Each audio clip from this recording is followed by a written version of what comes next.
Campbell's condensed soups are easy to make, comforting, and affordable, with one exception. From taste to texture, this offering offends on almost every level. You say tomato, we say toma-terrible. There's no denying that Campbell's soups are revered classics. Although the soups have graced American homes since the 1890s, the company's history dates back to 1869. Back then, it was known as Anderson & Campbell, and in 1891, was renamed the Joseph Campbell Preserve Company.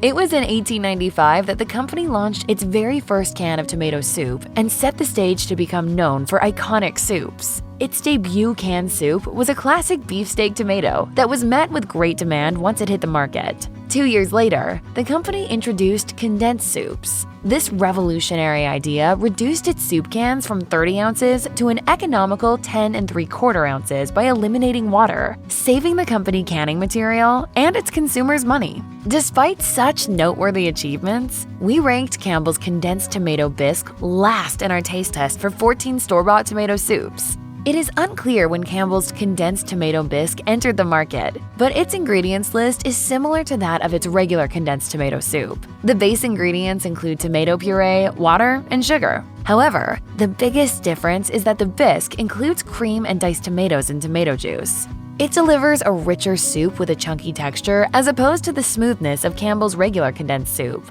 though being richer and chunkier doesn't make it better. Reflecting on the best tomato soups, you think rich, red, and redolent. Put that against an overly fruity, chemical-tasting can of Campbell's condensed tomato bisque, and you'll regret parting with your hard-earned coins.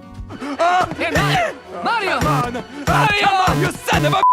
The flavor was miscalculated. Plus, it lacked the robust tomato essence that makes tomato bisque iconic. What's more, the texture of Campbell's condensed tomato bisque becomes too runny once you add water to it as instructed. There are a few main differences between soup and bisque, one of which is the latter's creamy texture. Yet, you might mistake this bisque for the former if you slurped it with your eyes closed. This bisque was too thin and underwhelming in texture, and its slightly off-red color gave it an unnatural appearance that triggered doubts about its flavor, which were, sadly, confirmed.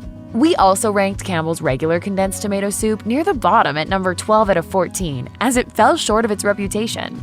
The soup has a dull red color, tasted cheap, and was missing that vibrant tomato taste we love in tomato soups. But it was the overall runny texture after adding the recommended can of water that put the final nail in the coffin for Campbell's tomato soup.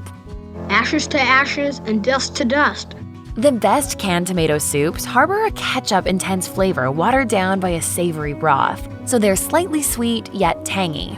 The color can range from deep orange to deep red. Most importantly, there's no aftertaste. The aromas of canned tomato soup should start and finish strong with no metallic flavor to put a dent in your enjoyment. Then there's sodium.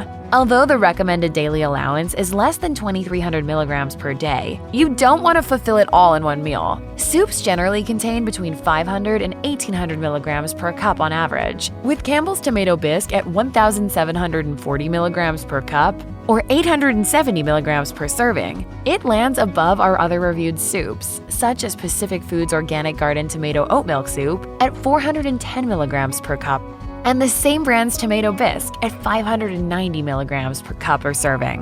Much like these, your healthiest soup options will limit the sodium to an amount on the lower end of the recommended daily allowance spectrum, so anything with approximately 360 to 600 milligrams per serving is ideal.